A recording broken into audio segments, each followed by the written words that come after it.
Hello बाबू लोग, कैसे हैं आप सब। मैं स्टूडेंट अभिषेक स्वागत करता हूँ आप सभी का मैजिक माइंड स्टडी माइंड्स में एक बार फिर नई ऊर्जा नई एनर्जी के साथ एकदम पहुँच के।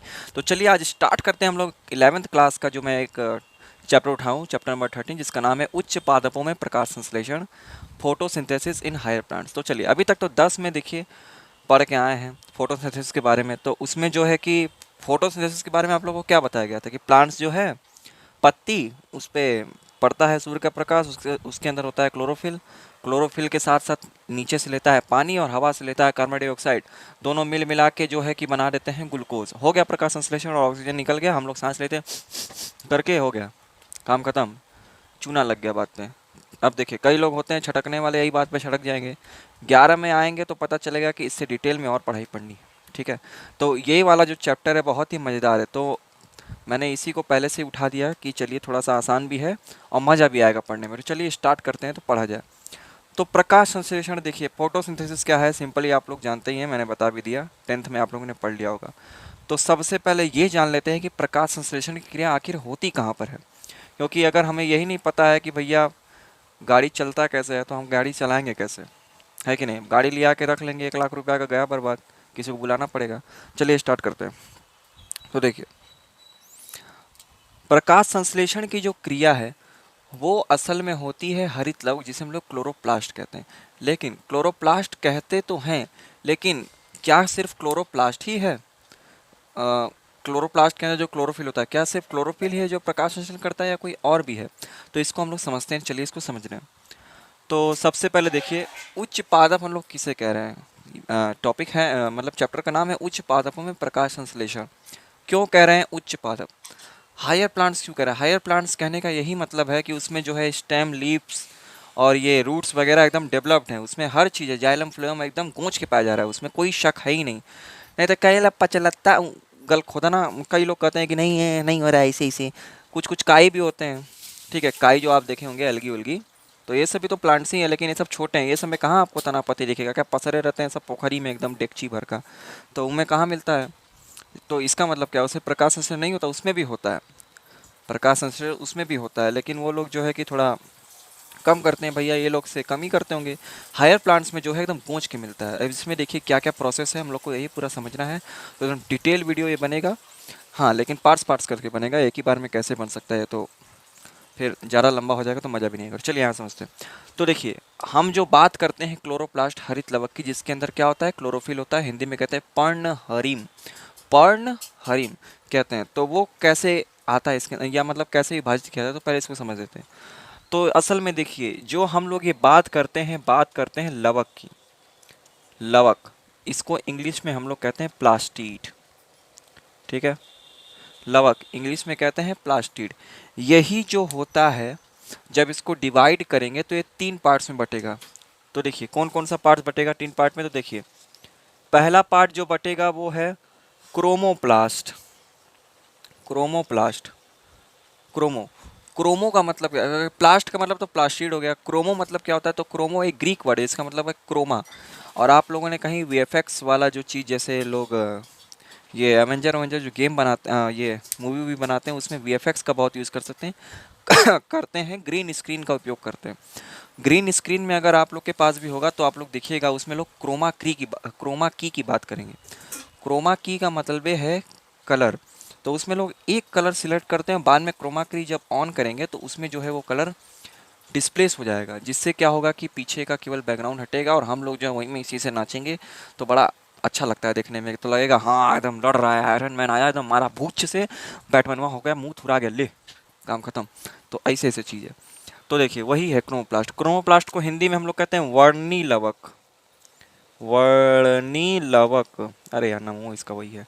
हाँ, ये हो गया पहला लवक का। और दूसरा पार्ट होता है क्लोरोप्लास्ट। ये क्रोमो था, ये है क्लोरो, क्लोरोप्लास्ट, जिसे हिंदी में लोग कहते हैं हरित लवक। हरित लवक, ठीक है, ये दूसरा हो गया। तीसरा भी एक होता है, नाम है उसका ल्यूकोप्लास्ट। ल्यूकोप्लास्ट, जिसे हम लोग कहते हैं अवर्णी लवक। अवर्णी लवक। ठीक है, तो हम लोग ये कहते हैं। अब सबसे पहले ये समझ लीजिए कि जो है लवक की खोज किसने की थी। तो लवक की जो खोज है बाबू लोग वो किया था हक्कल नामक वैज्ञानिक ने सन 1865 में। यहाँ लिख लीजिए, सन 1865 में हक्कल नामक वैज्ञानिक ने किया था। देखिए हिंदी में लिखने में हैकल तो आसान होगा, इंग्लिश में स्पेलिंग गड़बड़ाता है, तो हैकल की स्पेलिंग देखिए क्या होगा, HAECKEL, हैक्केल। 1865 में हैक्केल नामक वैज्ञानिक ने जो है लवक या प्लास्टिड की खोज की थी। लेकिन उस समय इसका नाम नहीं रखा गया था, तो जो नाम रखा गया लवक प्लास्टिड ये रखा था 1885 में शिम्पर नामक वैज्ञानिक ने। SCHIMPER, शिम्पर नामक वैज्ञानिक ने रखा था। तो ये दोनों साइंटिस्ट जिसके बारे में याद रख लीजिएगा, ये साइंटिस्ट भी कभी कभी पूछ देता है क्वेश्चन में, तो आप लोग को पता रहेगा तो अच्छा ही है। तो सिम्पर हो गया और एक हैक्कल हो गया। हैक्कल ने जो है खोज किया था और शिम्पर ने जो है उनका नाम रखा था। तो देखिए ये 3 टाइप के लवक होते हैं, हरित लवक, वर्णी लवक, अवर्णी लवक, क्रोमोप्लास्ट, क्लोरोप्लास्ट और ल्यूकोप्लास्ट। हम लोग को जो इस चैप्टर में मेन पढ़ना है वो इसको पढ़ना है, क्लोरोप्लास्ट, हरित लवक। हरित लवक के बारे में हम लोग को गूंज के जानना है कि आखिर ये होता है क्या, इसके अंदर क्या क्या पाया जाता है गूंज के। और बाकी ये जो है ल्यूकोप्लास्ट और क्रोमोप्लास्ट, ये जो है एक चैप्टर इसमें और आएगा जिसका नाम है cell the unit of life. 11th class का ही चैप्टर है, लेकिन हाँ ये आप लोग 9th में भी पढ़ चुके होंगे इसको, क्रोमोप्लास्ट और ल्यूकोप्लास्ट। जो बच्चा नहीं पढ़ा है उसको फिर से पढ़ लेगा, क्या दिक्कत है। तो इसके बारे में हम लोग रहने देते हैं अभी के लिए, जब इसका टॉपिक आएगा तो उस समय समझा जाएगा। अभी जिसका जरूरत है हम लोग इसको समझते हैं, हरित लवक के बारे में समझते हैं। तो चलिए अब हम लोग इसको गूंज के समझते हैं क्लोरोप्लास्ट को, हरित लवकों की आखिर क्या है, इसकी संरचना कैसे बनती है, और ताकि हम लोग डिटेल में समझ पाए कि आखिर प्रकाश संश्लेषण होता क्या है। तो देखिए आप लोग को पता ही होगा कि प्रकाश संश्लेषण करने के लिए, फोटोसिंथेसिस करने के लिए क्लोरोफिल चाहिए। तो वो क्लोरोफिल कहाँ मिलेगा, तो ये इसी में मिलेगा, क्लोरोप्लास्ट में। सबसे पहले इसके स्ट्रक्चर को समझते हैं, चलिए स्ट्रक्चर बनाते हैं। क्लोरोप्लास्ट का स्ट्रक्चर बनाते हैं, बड़ा ही सिंपल सा स्ट्रक्चर है, इसको समझ लीजिए। क्लोरोप्लास्ट यानी हरित लवक का स्ट्रक्चर बनाना है। तो देखिए इसका स्ट्रक्चर कैसे बनता है, तो जो क्लोरोप्लास्ट है ये डबल लेयर्ड होता है। क्लोरोप्लास्ट कैसा होता है, डबल लेयर होता है। लाइपोप्रोटीन की पूरी इसकी बनी होती है झिल्लियाँ, लिपिड और प्रोटीन की, ये डबल लेयर्ड ऐसे होता है जो कि कोशिका के अंदर का अंग है, जिसे हम लोग कहते हैं कोशिकांग, सेल ऑर्गेनेल। ये कोई सेल नहीं है, ये सेल के अंदर पाया जाने वाला उसका अंग है, जो कि केवल प्लांट्स में ही मिलेगा, एनिमल्स में नहीं मिलेगा। तो देखिए ये डबल लेयर्ड होता है। अब इसके अंदर क्या मिलेगा आपको, इसके अंदर कुछ कुछ ऐसे लिक्विड टाइप का भरा होगा, एक पंचुच्चुर पदार्थ, जिसे हम लोग कहते हैं स्ट्रोमा। क्या कहते हैं हम लोग, स्ट्रोमा। हिंदी में इसे कहते हैं क्या, तो कहते हैं यार स्ट्रोमा को स्ट्रोमा ही कहते हैं। स्ट्रोमा को हिंदी में भी स्ट्रोमा ही कहते हैं, कहीं कहीं जगह हिंदी में लिख दिया जाएगा तो उससे घबराएगा मत, स्ट्रोमा को ज़्यादातर स्ट्रोमा ही कहते हैं। ठीक है, द्रव टाइप का पदार्थ भरा होता है तो इसको स्ट्रोमा कहते हैं।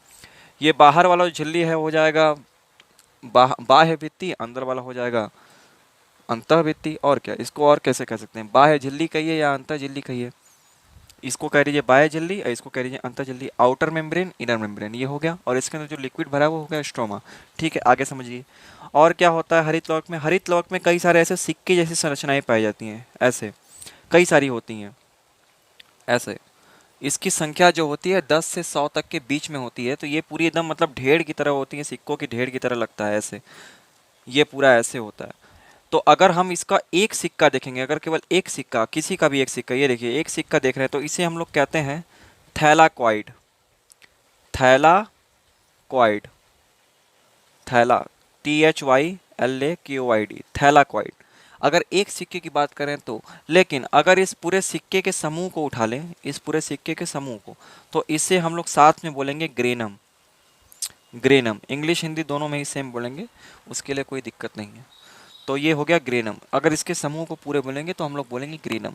अब देखिए ये जो जो ये ग्रेनम है, ये ऐसे अकेले नहीं पड़े रहते, ये आपस में चिपके रहते हैं। तो एक डंडी से आपस में ऐसे ऐसे चिपके रहते हैं, डंडी हाई, डंडी या हाई हाई पतारकी डंडी, डंडी से आपस में चिपके रहते हैं। तो डंडी को क्या कहते हैं, तो इस डंडी को हम लोग कहते हैं ये लैमिली, लैमिली, इसे हम लोग कहते हैं लैमिली। हिंदी में इसको कहते हैं पटलिकाएं, पटलिकाएं, ये हो गया।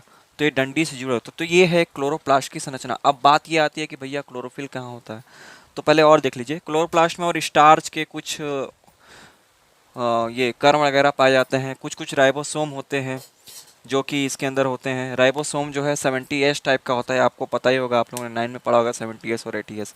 तो राइबोसोम में जो है 70S टाइप का राइबोसोम पाया जाता है, जो कि इसके अंदर होता है। और ये भी सुनिए, इसके अंदर जो है डीएनए भी होता है।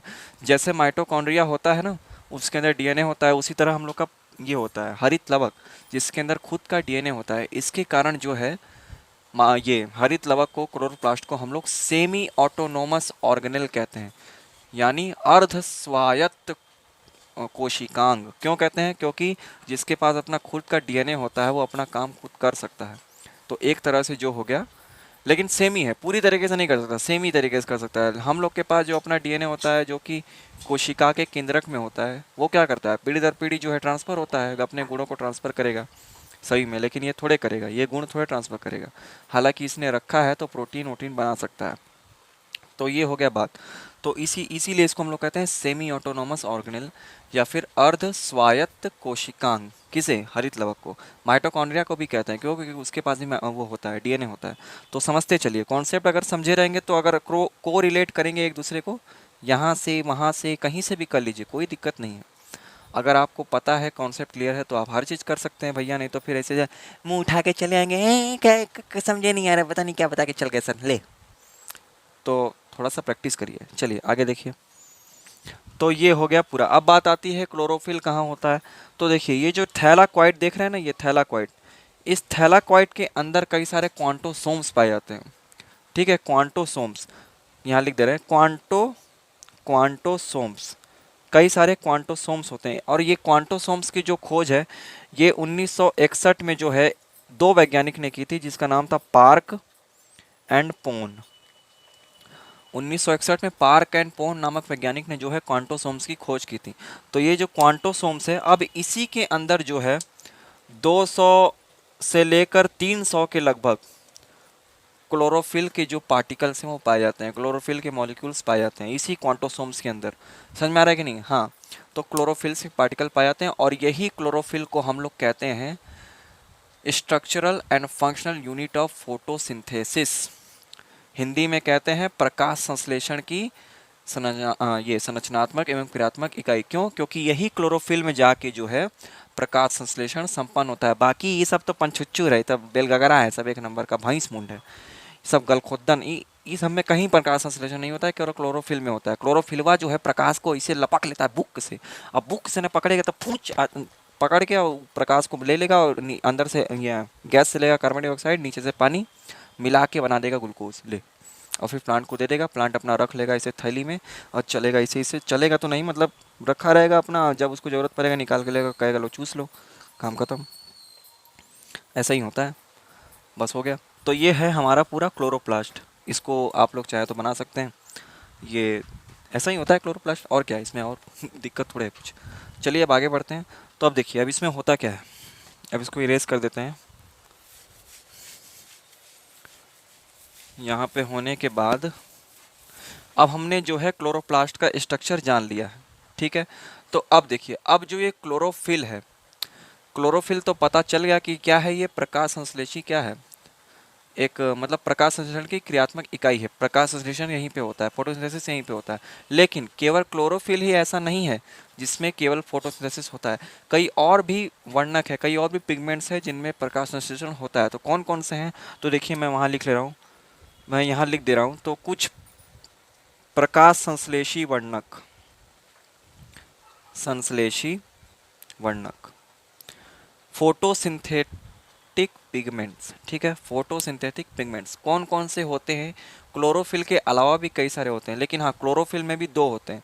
तो पहले समझ लीजिए। तो देखिए, पहला तो क्लोरोफिल है ही, मैं पूरा नहीं लिख रहा हूँ, मैं आपको बस ऐसे ही बता दे रहा हूँ। तो पहला तो क्लोरोफिल है ही, लेकिन क्लोरोफिल में भी 2 होते हैं। कौन कौन सा? तो पहला होता है क्लोरोफिल ए, ठीक है, और दूसरा होता है क्लोरोफिल बी। ये 2 होता है, क्लोरोफिल ए और क्लोरोफिल बी। तो ये भी मतलब ये अलग अलग होते हैं दोनों, क्लोरोफिल ए और क्लोरोफिल। इसमें इसका फॉर्मूला बहुत बार पूछ सकता है, तो फॉर्मूला इसको याद कर लीजिए। हालांकि ये क्या है, फोटोसिंथेटिक पिगमेंट ही है, प्रकाश संश्लेषी वर्णक है, दोनों के दोनों। तो देखिए, क्लोरोफिल ए का जो फॉर्मूला होता है, 5 जो है एलिमेंट तत्वों से मिलकर बनता है। तो तत्व याद कर लीजिए। देखिए, पहला है कार्बन, दूसरा हाइड्रोजन, तीसरा ऑक्सीजन, अरे हाइड्रोजन को तो एच लिखते हैं, ले मैंने लिख दिया, कार्बन, हाइड्रोजन, ऑक्सीजन, नाइट्रोजन और मैग्नीशियम। तो जैसा क्लोरोफिल ए है वैसा ही क्लोरोफिल बी का भी होगा, कार्बन, हाइड्रोजन, ऑक्सीजन, नाइट्रोजन और मैग्नीशियम, ये दोनों होगा। लेकिन इसका नंबर जो है याद करने में बड़ा दिक्कत होता है, तो नंबर देखिए कैसे याद करेंगे। ये दोनों तो सेम रहेगा, इसमें कोई चेंज नहीं होगा। बाकी कार्बन 55 इसमें होगा क्लोरोफिल ए में, और इसमें भी 55 होगा क्लोरोफिल बी में भी। हाइड्रोजन और ऑक्सीजन की केवल नंबर चेंज होते हैं, बाकी नाइट्रोजन 4 इसमें होगा और नाइट्रोजन 4 इसमें होगा और मैग्नीशियम एक एक रहेगा बस। अब हाइड्रोजन और ऑक्सीजन का नंबर देख लीजिए। क्लोरोफिल ए में अगर बात करेंगे तो हाइड्रोजन का जो संख्या होगा वो होगा 72 और ऑक्सीजन का जो संख्या होगा वो होगा 5। ठीक है, तो ये हो गया हमारा क्लोरोफिल ए का फॉर्मूला, C55H72O5N4Mg। ठीक है, Mg केवल एक रहता है। अब इसमें क्लोरोफिल में ये C55 तो है ही, अब यहाँ 72 है, यहाँ पे हो जाएगा H70, यहाँ पे हाइड्रोजन 70 हो जाएगा। ऑक्सीजन के मॉलिक्यूल्स जो है कि 5 से यहाँ पे हो जाएंगे आपके 6। ठीक है, और उसके बाद नाइट्रोजन सेम रहेगा और मैग्नीशियम भी सेम रहेगा। लेकिन याद रखिएगा, क्लोरोफिल ए और क्लोरोफिल बी में केवल एक ही धातु है जो कि इसमें है, एक ही मेटल इसमें प्रेजेंट है, जो कि कौन सा है, ये मैग्नीशियम हुआ। ये पगला जो है, ये मैग्नीशियम ही एकलौता एक ऐसा मेटल है जो कि क्लोरोफिल ए और क्लोरोफिल बी दोनों में उपस्थित है, मेटल। बाकी ये चारों के चारों तो नॉन मेटल है, अधातु है। कार्बन, ऑक्सीजन, नाइट्रोजन ये सब तो अधातु है कि नहीं। तो कभी कभी ये भी पूछ सकता है कि कौन सा मेटल होता है क्लोरोफिल में, तो आप लोग को यही बताना पड़ेगा कि मैग्नीशियम होता है। ठीक है, तो ये हो गया। अब देखिए और कौन सा प्रकाश संश्लेषी वर्णक होते हैं फोटोसिंथेटिक पिगमेंट। पहला तो क्लोरोफिल होता है, दूसरा जो है, दूसरा देखिए, दूसरा आप लोग नाम सुने होंगे कैरोटीन। कैरोटीन, कैरोटीन भी एक प्रकाश संश्लेषी वर्णक है। लेकिन बाबू लोग ये क्या करता है, अगर ये लाइट एनर्जी को ऑब्जॉर्व करेगा, तो अगर एक्स्ट्रा लाइट एनर्जी आ रही है तो भैया अब हर क्लोरोफिल वे थोड़े लेके मरेगा अपने अकेले, तो दूसरे को भी कहेगा कि लो भैया तुम चूसो अपने आप, हम काय मरे अकेले। तो एक कैरोटीन जो होता है पगला, ये अलग अलग लेके अगर ज़्यादा हाई एनर्जी की सनलाइट आ रही है तो ऑब्जॉर्व नहीं करेगा, अपने लेके खतरनाक वाला कर लेगा। ठीक है, मतलब ज़्यादातर कर लेगा और बाकी जो बचेगा उठा के दे देगा क्लोरोफिल कुल्लू, और क्लोरोफिल जो है बाद में उसका प्रकाश संश्लेषण करके भोजन बनाएगा। ठीक है, तो कैरोटीन जो है इसे हम लोग प्योर फोटोसिंथेसिस पिगमेंट नहीं कहते, इसे हम लोग कहते हैं एसेसरी पिगमेंट। इसका मतलब क्या है, सहायक वर्णक, यानी ये केवल प्रकाश को लेने में सहायता करता है और अपने नहीं लेता। किसको ले लेता है, क्लोरोफिलवा को दे देता है। तो ये वो हो गया, कैरोटीन हो गया। अब देखिए ये ज़्यादातर कैरोटीन जो है वो हरे पौधों में पाए जाते हैं, जैसे साग हो गया, बथुआ, ये सब आप खाए होंगे। इसीलिए कहते हैं कि साग पात ज़्यादा खाना चाहिए। क्यों, क्योंकि ये जो कैरोटीन है उसमें गोंच के मिलता है, और यही जो कैरोटीन है अगर उसमें मिलेगा साग पात में तो बीटा करके मिलेगा, बीटा कैरोटीन, उसे हम लोग कहते हैं बीटा कैरोटीन। और हमारा शरीर का जो सिस्टम है ऐसा है कि इस बीटा कैरोटीन को वो विटामिन ए में बदल देता है। समझ में आ रहा है कि नहीं। तो विटामिन ए में जब बदल देगा तो विटामिन ए तो जानते ही हैं भैया, रतौंधी और रतौंधी के लिए कितना अच्छा होता है। तो इसलिए कहते हैं लोग साग पात खाइए, क्यों, क्योंकि वो बीटा कैरोटीन से भरपूर है और हमारे अंदर आएगा तो किस में चेंज हो जाएगा, विटामिन ए में। तो चलिए आगे बढ़ते हैं। तीसरा भी एक वर्णक होता है, पिगमेंट होता है, जिसे हम लोग कहते हैं फाइकोबिलिन। फाइकोबिलिन, देखिए हिंदी इंग्लिश नाम दोनों सेम है, इसमें घबराइएगा मत।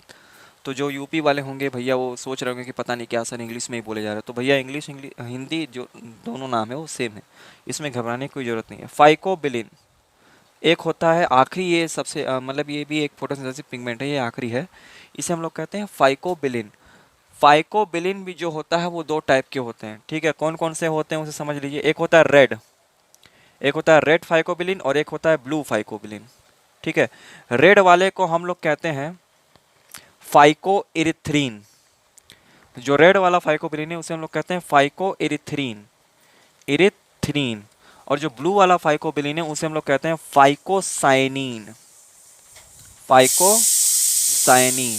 ठीक है, तो ये दो टाइप के ये भी होते हैं। तो देखिए ये फाइकोबिलिन जो है एक रेड होता है एक ब्लू होता है। रेड वाले को हम लोग कहते हैं फाइकोरेथ्रिन, ब्लू वाले को कहते हैं फाइकोसाइनिन। और जब इन दोनों को साथ में मिला देंगे तो इस दोनों को साथ में हम लोग बोलते हैं बिली प्रोटीन, बिली प्रोटीन, या इसी को हम लोग कहते हैं बिली प्रोटीन के अलावा भी इसी को हम लोग एक कह सकते हैं फाइकोबिलिसोम, फाइकोबिलिसोम्स। ठीक है, या तो इन दोनों को मिला के बिली प्रोटीन कहिए या तो फाइकोबिलिसोम्स के, ये दोनों एक ही चीज। और हाई जो फाइकोबिलिनोआ है ये भी क्या है, एक एसेसरी पिगमेंट है, इसका मतलब सहायक वर्णक है। ये भी जो है प्रकाश ऊर्जा को एक्स्ट्रा जो आ रहा है उसको अवशोषित करेगा बूंद से और दे देगा किसको, क्लोरोफिल को, लो भैया तुम चूसो। अब वो अपना जो है ग्लूकोज ग्लूकोज बनाएगा, जो करना है करेगा। और हाँ एक बात और ध्यान रख लीजिए, मैं बताना भूल गया, क्लोरोफिल का जो खोज है, क्लोरोफिल का जो खोज है और जिसने नाम भी रखा है डिस्कवरी जो क्लोरोफिल की किया था, वो किए थे पैलेटियर, पैलेटियर एंड केवेंटू। पैलेटियर एंड केवेंटू नामक दो वैज्ञानिकों ने जो है क्लोरोफिल की खोज की थी और उसका नाम भी जो है क्लोरोफिल रखा था। इसको हिंदी में हम लोग कहते हैं पर्णहरिम या पर्णहरित, यही कहते हैं क्लोरोफिल को। ठीक है, तो आप लोग ज़्यादातर जानते होंगे क्लोरोफिल, हिंदी में जो है इसे पर्णहरिम कहते हैं। तो याद रखिएगा, लवक जो होता है वो अलग मैटर है। लवक जो है 3 टाइप के होते हैं, कौन कौन सा, क्लोरोप्लास्ट, क्रोमोप्लास्ट और ल्यूकोप्लास्ट। प्रकाश संश्लेषण किस में होता है, तो केवल क्लोरोप्लास्ट वाले में, जिसे हिंदी में हरित लवक कहते हैं। अब हरित लवक की संरचना मैंने बताया उसमें क्या क्या होता है, लेकिन हाँ उसमें जो प्रकाश संश्लेषण करता है वो कौन होता है, तो वो होता है क्लोरोफिल, जिसे हिंदी में पर्णहरिम या पर्णहरित कहते हैं। और इसी में जो है ये सब प्रकाश संश्लेषण होता है। और कुछ कुछ और भी होते हैं ये प्रकाश संश्लेषी वर्णक पिगमेंट्स, जो कि मैंने आपको यहाँ बता दिए, इसके फॉर्मूले में बता दिए, आप लोग इसे याद रखिएगा। तो यही थे आज का जो है क्लास, और मैंने कुछ कुछ खोज। तो चलिए आज हम लोगों ने जो है सिंपली इसका स्ट्रक्चर समझा, कैसे कैसे क्लोरोप्लास्ट होता है, इसके अंदर की संरचना क्या है, इसमें क्या क्या पाया जाता है, इसका सूत्र फॉर्मूला वगैरह। अब नेक्स्ट क्लास में हम लोग समझेंगे कि प्रकाश संश्लेषण की जो अवधारणा है ये कैसे शुरू हुई, और जो है कई सारे वैज्ञानिकों ने इसमें अपना अपना मत दिया था। उसके बाद हम लोग गूंज के समझेंगे कि जो है फोटोसिंथेसिस होता कैसे, इसमें कई सारा प्रोसेस होता है, पढ़ने में बड़ा अच्छा लगेगा। तो चलिए मिलते हैं फिर नेक्स्ट वीडियो में इन्हीं सब fun entertainment music and knowledge के साथ। तब तक के लिए बाय बाय, गुड नाइट, सबा खैर एंड टेक केयर।